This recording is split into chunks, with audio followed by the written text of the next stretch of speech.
Hello, hello! I'm here with Rachelle Mecca, and we are here to talk about poetry, in particular, your love for poetry and the release of your most recent poetry book. Yes, Emptiness of the Way. Da-da-da. Of course, it's going to be a little backwards for the camera. That's okay. And this was released, I actually first saw this when you brought it to a market, and I just thought the covers were just so profoundly beautiful. I want to just hold all of these up to the camera. This is the most recent release. And can you speak to it a little bit?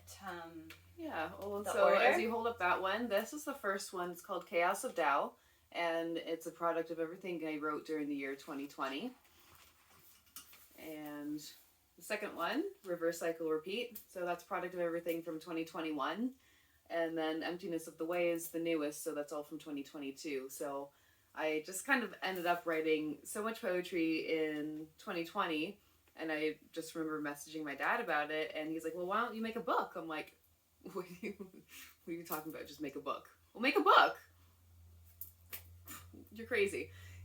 Thought about it, settled in, and then I ended up doing it because it was great. A collection of all my works, and then I love how the colors look together. Like when I first saw them, how did you come up with the covers, and did you design them on your own? Yeah, I designed them. So the first one, I like with Choas of Tao, I just really liked the, I don't know, I liked to write it. I liked handwriting Choas of Tao, and so that's just on a piece of like sketchbook paper.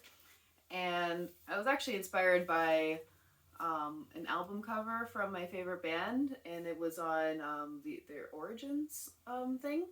And it was just kind of, it sort of looked like it was some stuff tossed, like they had like a box, and it was some like kind of mulchy little tree debris stuff that was around it. So that's what I did too. So I wrote it on sketchbook. I like, you can literally see a little bit of the plywood I placed it on, and then just some like rocks and wood shavings from the woodshed. Love And then I just took that. that picture. That is so good. And the most recent one, what tree is that? That's a cherry blossom. That's what, yeah. Yeah. I could see the hint of pink. Yeah. And so, yeah, I like that one by contrast and in the third year because there's so much empty space, and emptiness. And so there's just more space. It's brighter. There's sort of this like coming out of the void sort of feeling, as opposed to Choas of Tao. But they actually essentially have the same title. So Choas of Tao and Emptiness of the Way. Let me think about that for a second. Let it sink in. Mm-hmm. Can you explain that a little? Can you That's dig okay, into yeah. that a little bit more? Yeah, so chaos, most people are thinking of chaos, of everything out of control, it's all crazy, right? But chaos actually means source, and it means emptiness or void. Like, just think of the Big Bang. What was before? It's chaos, it's empty. And then the Big Bang is, also chaotic in nature in terms of the other definition, but yeah, and so that's like emptiness. So Tao, it means the way, and that's like a sort of sector or whatever in Buddhism, where it's kind of an understanding of how the world works. Is the Tao. There's the Tao Te Ching and I read the Tao of Pooh, like a Pooh Bear, and it was fabulous, helping me through a work situation where I was having a little bit of conflict. So that's my introduction. So that resonates with me right now as you explain it. And reverse cycle repeat, and it's your beautiful hair. It was before it was very beautiful, but it works in metaphorically, whatever, in the picture itself. So that was me at a shooting range the first day of 2021. My dad took me out. I was in North Carolina, and he took me out to a shooting range just to, like, he likes to practice to feel comfortable with guns. He's like, guns are around me in America, and so instead of being afraid of them, I want to be comfortable with them. I want to show you how to be comfortable with them. So he took me out, and that was him taking a fantastic photo of the fire literally coming out of the gun. Right. Yeah, it is. I can see that. Yeah. A little bit harder to see on like straight away because I made it pink. I just wanted it pink. But yeah. So you've been doing poetry for about 16 years now. Yeah. We did the math before we started the interview. And what sparked that interest? Music, emo scene. I was definitely involved in the emo scene, you know, online, of course.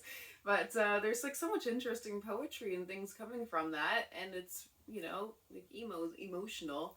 So it really just gave me a sense of I just started being interested in writing. And yeah, I was about 12 years old, and it just sparked, and I just wrote little things, sometimes little stories or something in poetry here and there.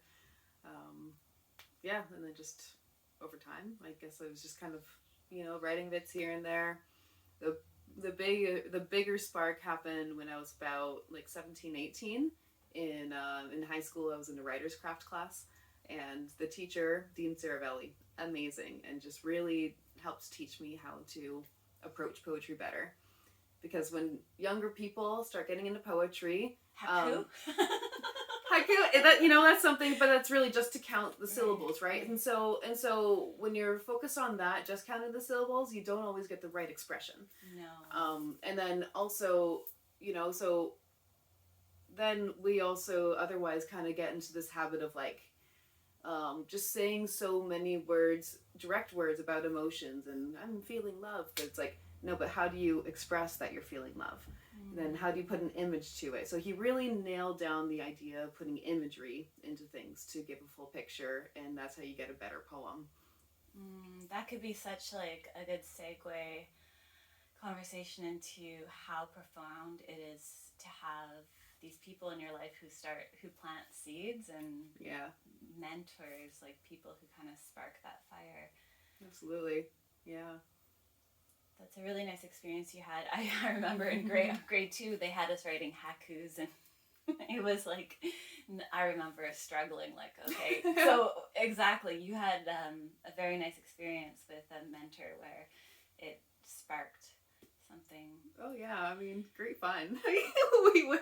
we would argue about how I was writing, and that would teach me though. It was so much fun. Like I love him. He has a great sense of humor and a great sense of like just dealing with teenagers kind of thing. I don't know how to put it, but I mean, yeah, like I would bring him something and I'd be like, I don't know what I'm doing, and he's like, oh yeah, you're the only one not knowing what you're doing. I'm like, but you know, or the one time that he was editing something that I handed to him, and I wrote about 6 or 8 stanzas of this beautiful scene that I thought it was beautiful and connecting to the stars and all this, and I see him going through it, and he just like crosses out almost every single line. Oh no. And then he goes back to the top and he's like, but you said this leaning in for a sweet kiss. I feel like you can do something with that. Are you kidding me? This is due in 2 days. Yeah, I think you can work with that. I don't know. Otherwise, I'm just seeing a bunch of stars and just a bunch of fluff, and I'm like, okay. And then, then I just, you know, sarcastically, but actually really well written as a result, a whole bunch of like imagery of like different kinds of candy. I'm like, you want sweet fucking cotton candy and you know, creme brulee and all these things. It actually turned out really well. Did it? Yeah. So in the end, he was happy with what you rewrote? In the end, I hand it in, and then he reads it. You know, he's reading a bunch of different people's from the class. So he reads it in front of the class, and he looks at me. Isn't that 20 times better than what you originally handed in?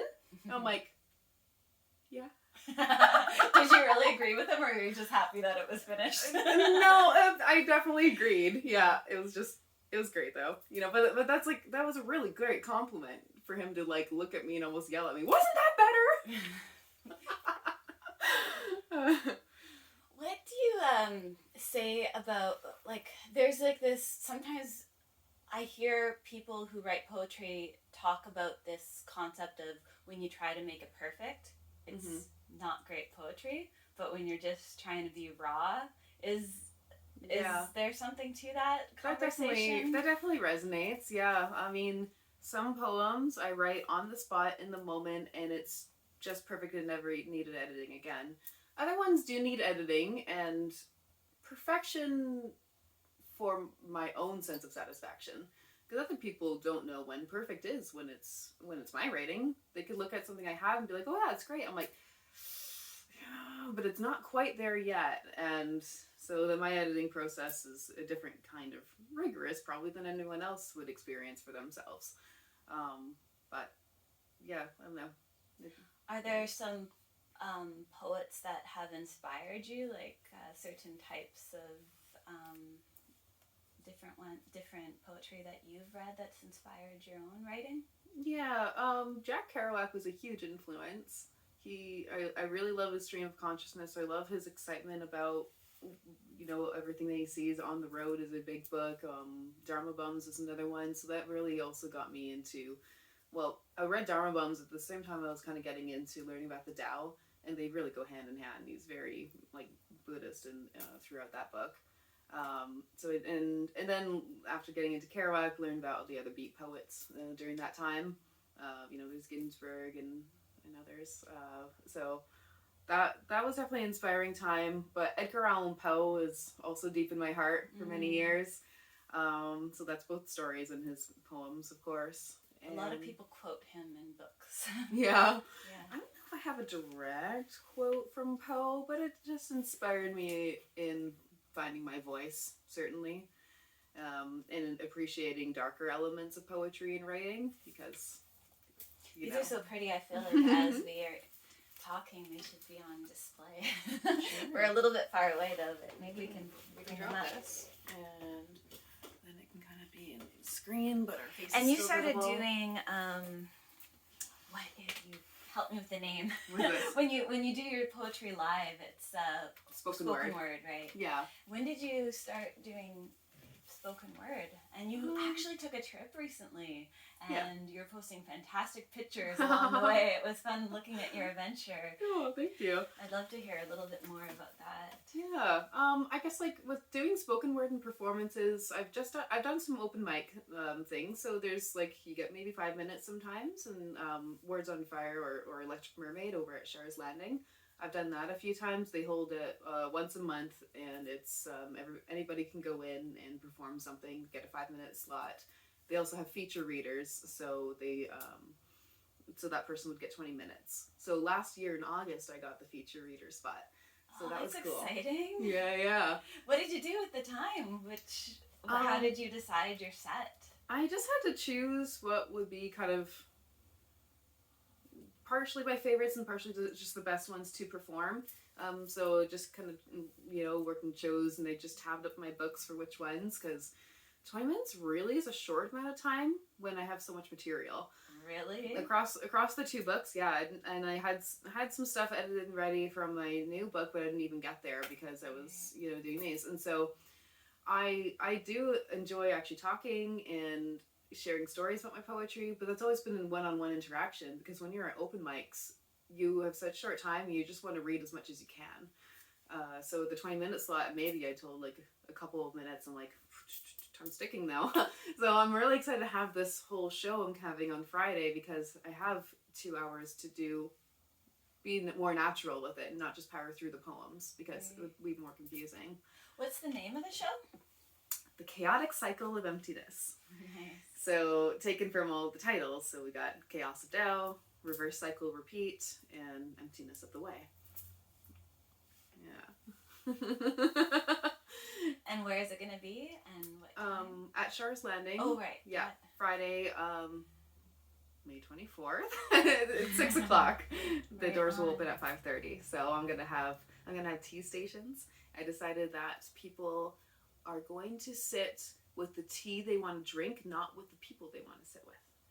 Oh, that's such a good idea. You take the stress out of, like, Yeah. And then that's such a warm greeting into, like, coming in and warm tea, and you gravitate towards your tea that you want to drink. That's a fantastic idea. Yeah. I'll have tea trays, like a couple, well, out of view from here, but I have a couple like definitely 4 or 5 tea trays that I can set up, and people, and I'll have some like thermoses from Gong Fu Cha, so there'll be some white tea, green, oolong, and pour. So anyone who doesn't know Rachelle, who's watching this already, she is the owner of Mecca Tea, and it's another fantastic hobby. Well, it's more than a hobby; it's a passion, and I know we could talk a lot about your tea too. But that's a whole other conversation. Maybe we'll stick to the poetry day. for now. Yeah. But I mean, the tea has steeped its way into the poetry. There are several poems about tea and appreciating tea. You know, how to appreciate it deeper and in a more meditative sense. That's more or less how to describe what some of the tea poems are about.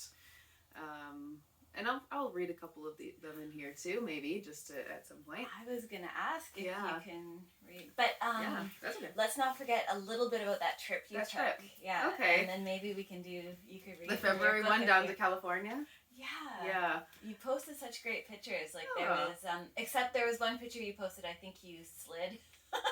I don't know. I think you were walking down somewhere to write some poetry, and you took a picture because you accidentally like took a slide. Oh, that was fun. But you didn't hurt yourself. Well, I like parking at the end of the highway, really, in Victoria, in that spot where you're looking out at the water that you can see over into America. Into Seattle. Dallas Road. Yeah, so I was sleeping there, and then I woke up. I'm like, hey, I think I wrote a poem around here one time. So I have my books with me for this trip so that I can just become more acquainted with my work. You know, spend some time alone and read over it, and just get myself into the mindset, because life had otherwise been so busy. I'm like, oh yeah, I finished publishing a book, and then I just won't even get to focus on my work. Yeah. So anyway, I'm like, I like wandered over there. I was sleepy. And then I'm like, I think I wrote a poem. And I ran back to the car to grab the book.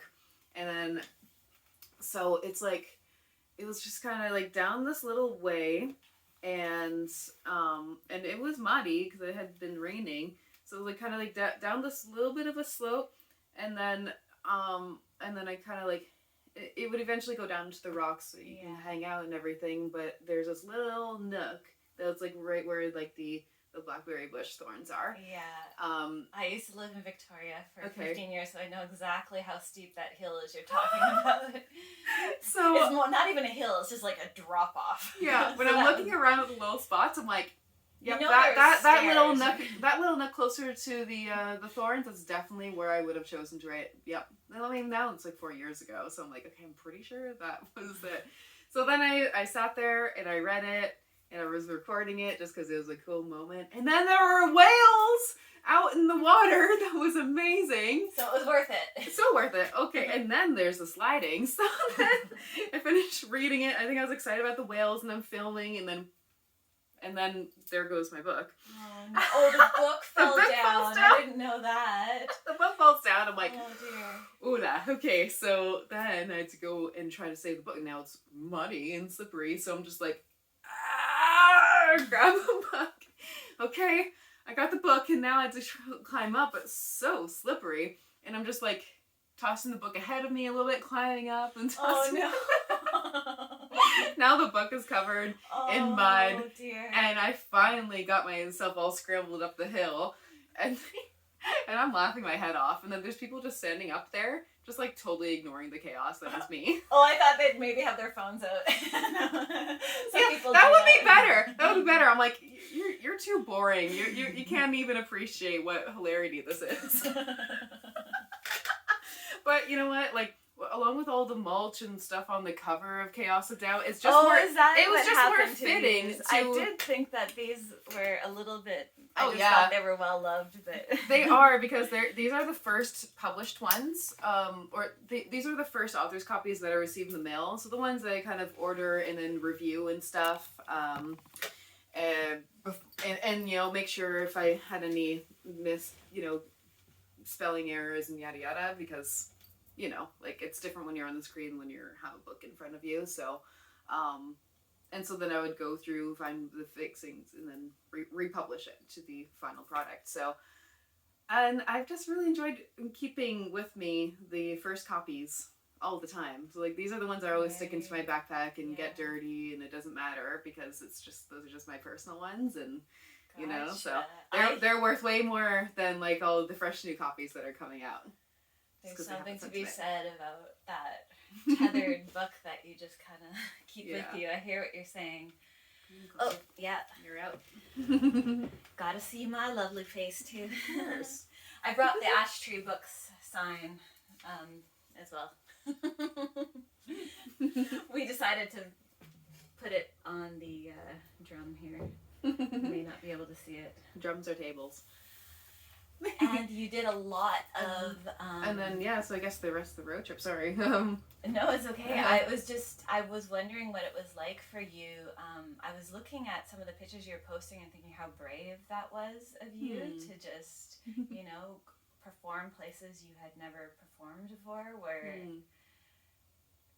Feel free to speak to whatever you want about that, but I just thought that was so brave and courageous. It was fun to just have my own road trip because I'd never done it yet.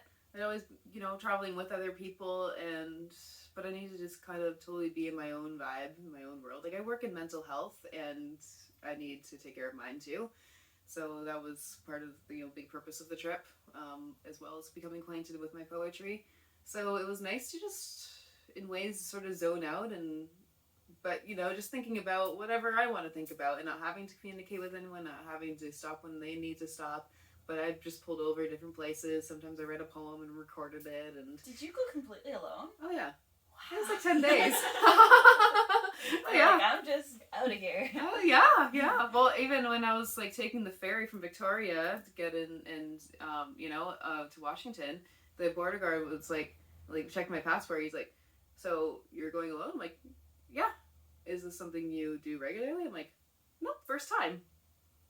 Why? I'm like, I just gotta do my thing, and well, is this like a work trip or do you work? I'm like, well, yeah, not a work trip, but it's just, I work. I'm like, why ask me so many questions? This ferry's about to leave. Like, I need to go. But yeah, but I work in mental health, and like I need to kind of just do my thing. And he's like, you know what? Totally get it. Working in this industry, like we get a lot of craziness, essentially, right. Working as a border guard, connected right? with that. But he connected with that. I'm like, okay, sweet. Can I go catch my boat now? But yeah, and then, so I didn't meet a ton of people along the way, but when I eventually just kind of got myself overwhelmed by the time I got down into California.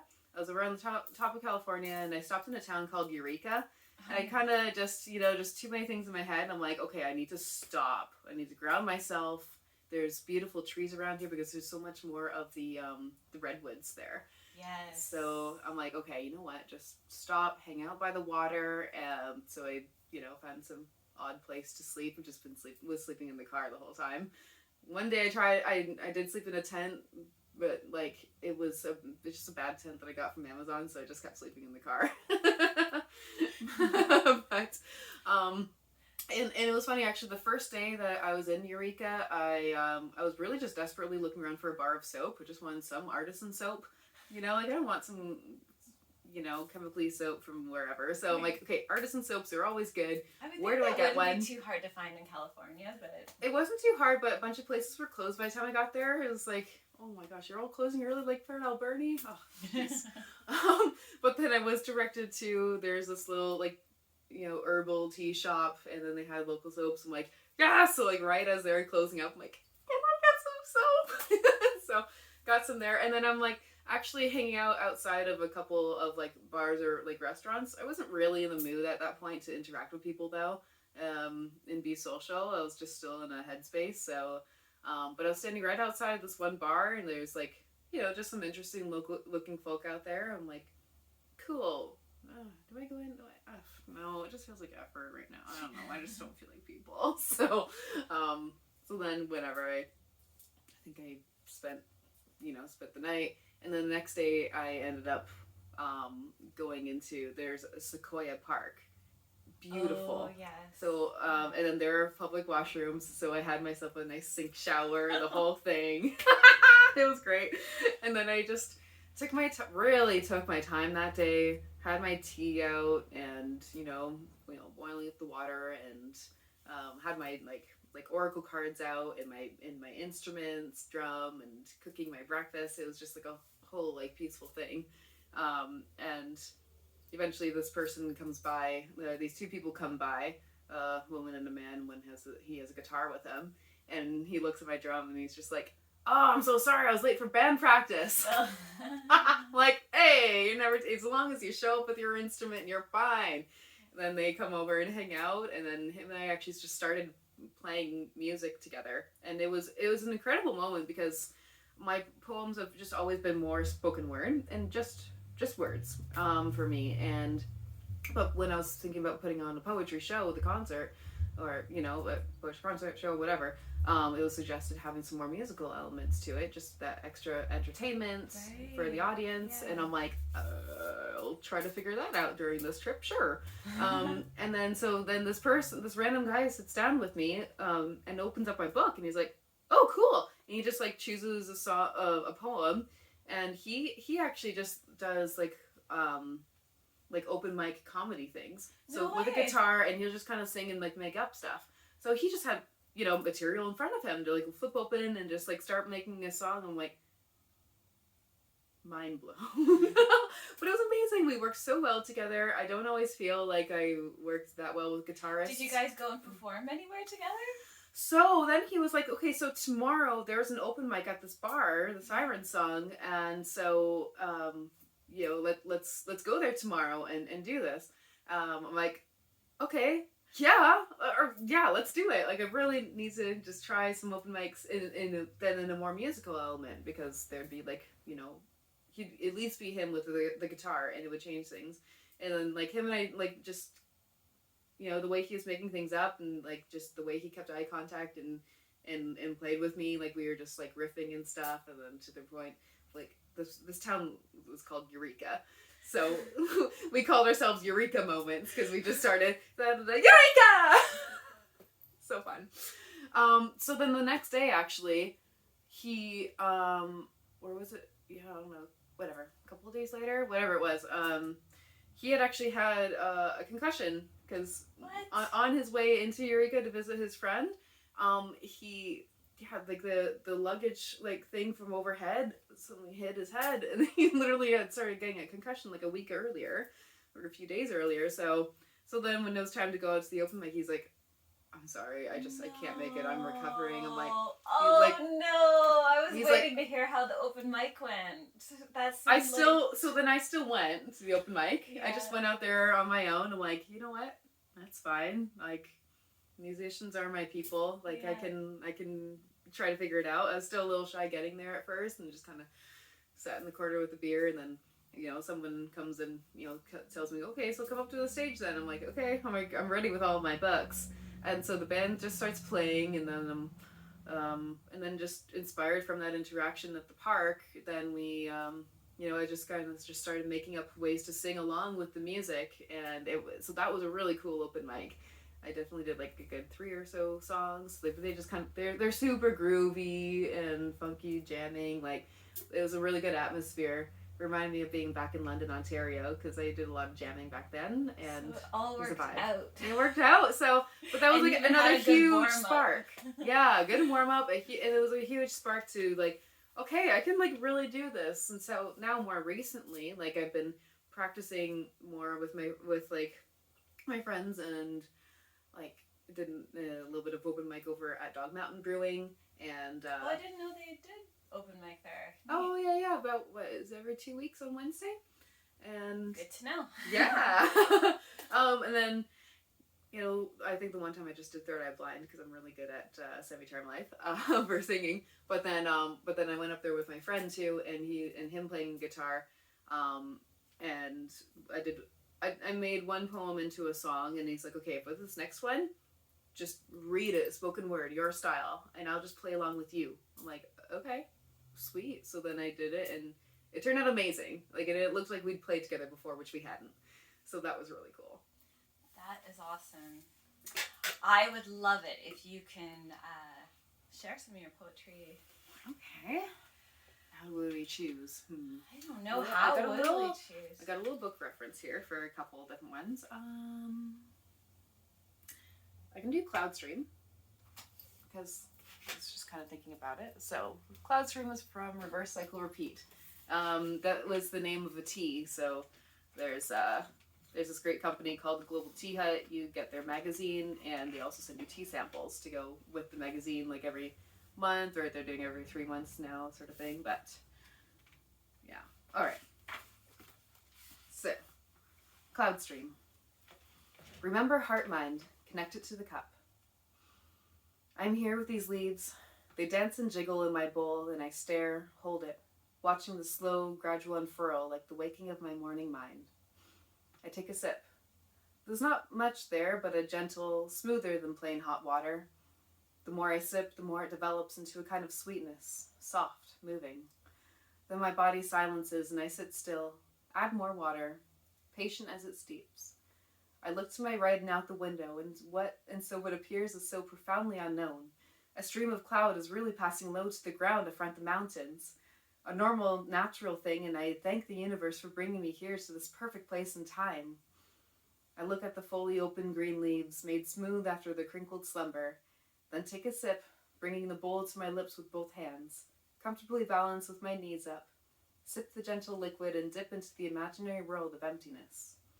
While tired, I feel a slow revival. Energy for the day grows as I meditate with my eyes closed. Beautiful.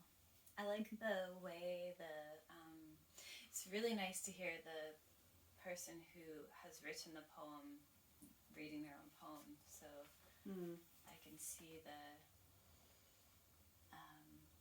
there's an essence, like a really raw essence felt, like when you hear the writer read their own poem.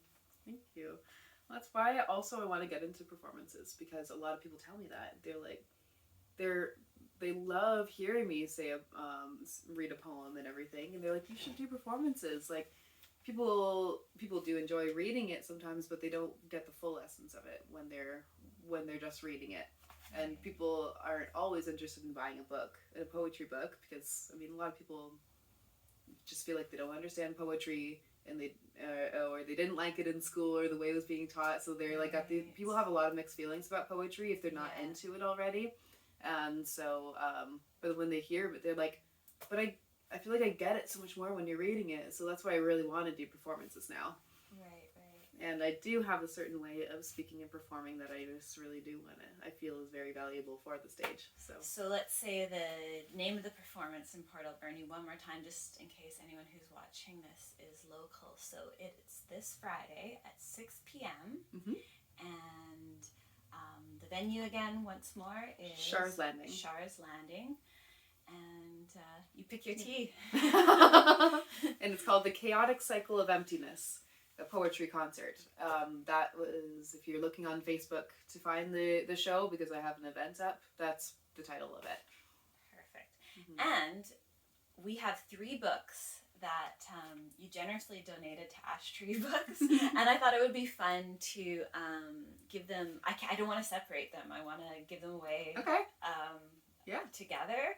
So I was gonna say, anyone who comments under this video, I'll put their.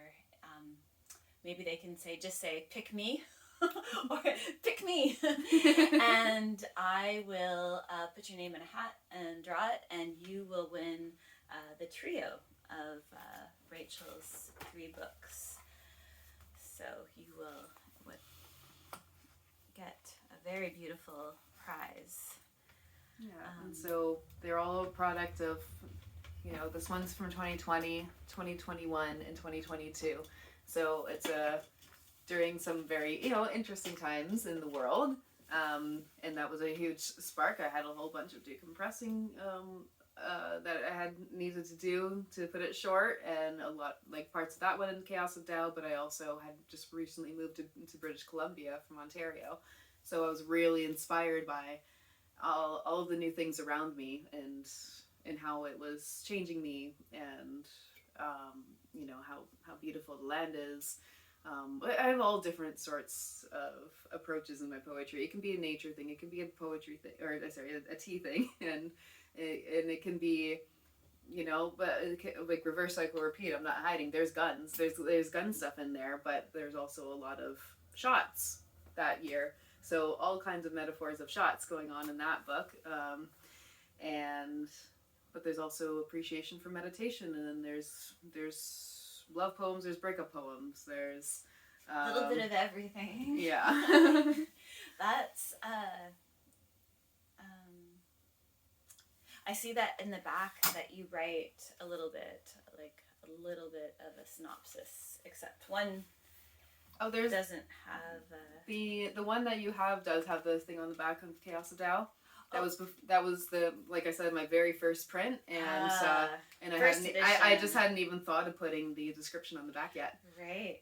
I just see them through the back of this, and I was like, okay, yeah, a little bit of a write up. I just have one question, and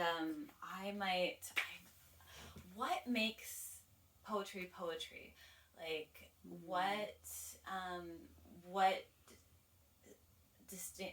makes it distinguishable from just free writing? Like, I've always wondered that, and I've never quite figured it out completely. Yeah. Sometimes I'm like, I think I'm writing a poem, but maybe I'm just writing a journal entry. Like, there's a difference, and sometimes it's hard to know the line, because when you got a stream of consciousness poem, it really is just whatever's pouring out of your mind.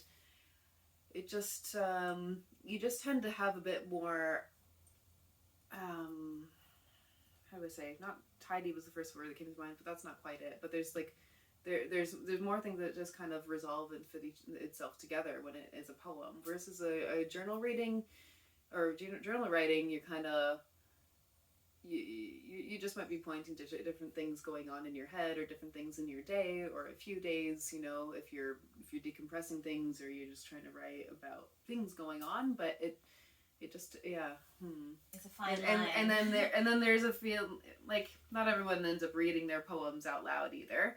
Right. And so you can't really judge it based on its reading quality. But and some of these, sometimes I question, I'm like, is it? Sometimes it's just better written anyway. But I mean, you do end up being a lot more particular to a theme when you're writing a poem than when you're doing a journal entry. A theme. That's probably, yeah. There's a little bit of a theme and a little bit more focus, perhaps. Yeah, because when it ends up being a poem, and when you're happy when you're able to call it a poem, you know that it's a piece that's expressing, it could be several things, but more of a particular thing. And if you're able to title it also, I think, right? You don't really title journal entries. Sometimes, I mean, I when I'm in my journal, everything kind of gets a title, so I just, if I'm flipping through and I need to reference something and I know, okay, that's basically what that was. Okay, I get it. But yeah, there's a mood, and you know that when you're writing a poem that there is more emotion going on there than what a regular journal entry is. That makes sense. Is there anything else that you want to speak to about the show this Friday, or about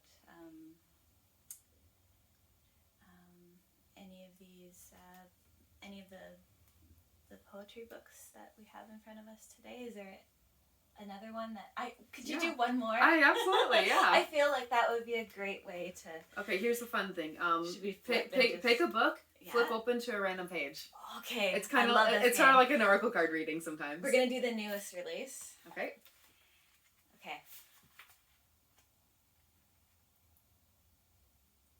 I felt like stopping here. I don't know what I have. Okay. Does that one make sense? Sure, for sure. Okay, I'll do that one. It's longer. This is a funny one. If it's funny, don't skip it. It looks like it's pretty short. It's short and funny and the long one. Yeah. So this one's called Barking Squirrel. It's the name of a beer. The words that pour out of my soul are as delicate as a rare white tea, and as sloppy as a knocked over beer from enlightened drunken expressions spoken in fluent Italian. And that's it. That's the poem. That's it. What's the name of it again? Barking Squirrel. That's a beer from somewhere. It's a British beer, an import, yeah, but it's delicious. Love it. And then so on a double spread page, so there's that one, Barking Squirrel, and then the one on the next page is called Ralph and Lonan, and these are a pair of ravens that were at over at the bird sanctuary in Coombs. Okay. Utter chaos surrounds these ravens. Distressing rumbles of a tree-munching machine. They flap their wings, seek for exits with their beaks, a frantic dance to escape. Flickering leaves aflutter atop a mesh-patterned roof, wooden structure. Belly beckoned cause to speak now of peace. They sing in the silence after the machines. Wingspans flapping ever so far, but won't take flight, how grounded they are. You great big birds, if I could set you free, I'd hand you crystals and toys, whatever you need. I squint with curiosity. Deep within I am intrigued. Of stories and literature told, I wonder what you could teach me. Intelligence unenchanted, I don't see your strength. Lonely cause in a cage. Yet a neck stretched backwards, head upside down. Your character comes through. A little while longer, he seems to fly around. Perhaps they want to know more, but can't travel far. A raven perched would rather explore. I know you're here to sit still and restore. Flap your wings, remember how to fly. Someday I wish to see you soaring by. Curious is the face of the raven, in awe with the mystic, unaware of its own strength. I love it. They're so different from each other. Oh, wildly different, yeah. So, but at the open poetry readings, do you have poems side by side like that, where they really alter? Like, so the audience is kind of like surprised. They're like, oh. That's the definition of my life. I'll either be listening to the sound of music or then a screaming heavy metal song. I love it. But yeah, there's different moments that'll be like that, but then there's also a lot of pages that I like to design it that they kind of relate to each other as well. And that's the joy of actually having one of the books, is like they're all displayed so differently on the page, you know. And then this one has a fun little piece of art to go with it. It's all winding, and then sometimes there's, you know, this is a what is that one called? Extinguish Eternity. So I made this like broken infinity symbol really on that page. This one's kind of neat. Reminds me of like a really fun strobe at a party or a Christmas decoration. Awesome. Yeah, and that one, you know, then sometimes there's an actual picture of something too. So that's my rabbit with me having tea.